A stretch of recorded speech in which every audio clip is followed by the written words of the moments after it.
CK Abhilal വിവരങ്ങളുമായി നമ്മളോടൊപ്പം ചേരുന്നുണ്ട്. അഭിലാൽ, VS മുന്നോട്ട് വെച്ച രാഷ്ട്രീയം, VS തുറന്നെതിർത്ത പലതും പിന്നീട് കേരളം ഒരേ ശബ്ദത്തിൽ എതിർക്കുന്നതും നമുക്ക് വേണ്ടതല്ല എന്ന് തിരിച്ചറിയുന്നതും നമ്മൾ കണ്ടിട്ടുണ്ട്. നമ്മളുടെ ചിന്തകളെ, നമ്മുടെ രാഷ്ട്രീയത്തെ, നമ്മുടെ കാഴ്ചപ്പാടുകളെ എത്രമേൽ സ്വാധീനിച്ചൊരു നേതാവ് കൂടിയാണ് മടങ്ങുന്നത്. ഓരോരുത്തർക്കും VSനെ ഇഷ്ടപ്പെടുന്നതിന് ഓരോരോ കാരണങ്ങളുണ്ട്. അത് തീർത്തും സാധാരണക്കാരൻ്റെ ചിന്തയ്ക്ക് ഒപ്പം നിന്ന പ്രധാനപ്പെട്ട നേതാവ്, കമ്മ്യൂണിസ്റ്റ് എന്നുള്ളത് തന്നെയാണ് ഏറ്റവും കൂടുതൽ ആളുകളെ VSലേക്ക് ചേർത്ത് നിർത്തിയത്. PK ശ്രീമതി നമ്മോടൊപ്പം ചേരുന്നുണ്ട്. എങ്ങനെ ഓർക്കുന്നു?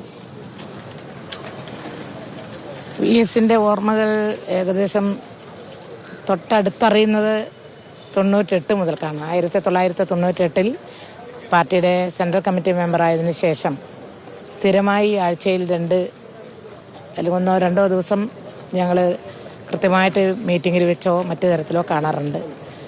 ആദ്യം കുറച്ച് അകലെ നിന്ന് വളരെ ആദരവോടുകൂടി വീക്ഷിച്ചുകൊണ്ടിരുന്ന ഒരു വ്യക്തി എന്നുള്ള നിലയിൽ പിന്നീട് നിയമസഭയിലേക്ക് ഞാൻ ആദ്യമായിട്ട് 2001 വന്നപ്പോൾ അദ്ദേഹം പ്രതിപക്ഷ നേതാവായിരുന്നു. 40 പേരാണ് അന്ന് പ്രതിപക്ഷത്ത് ഞങ്ങളുണ്ടായിരുന്നത്.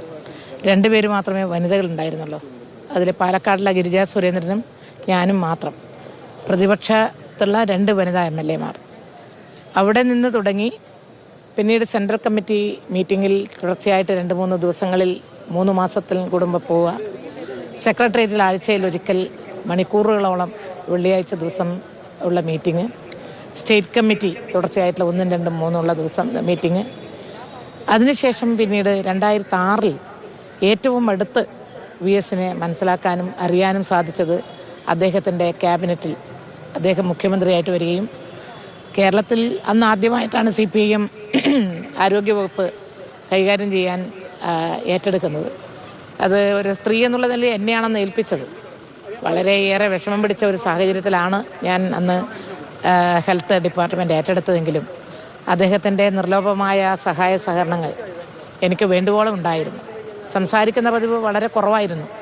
പക്ഷേ അദ്ദേഹം ആവശ്യമായിട്ടുള്ള എല്ലാ സഹായവും മെഡിക്കൽ മിനിസ്റ്റർക്ക് കൊടുക്കണമെന്ന് അന്ന് PS ആയിട്ടുള്ള പണിക്കർ സഖാവിനോടും പൊളിറ്റിക്കൽ സെക്രട്ടറി ആയിട്ട് പ്രവർത്തിച്ച രാജേന്ദ്രൻ, പിന്നീട് ബാലഗോപാലൻ അവരോടൊക്കെ പറയുമായിരുന്നു.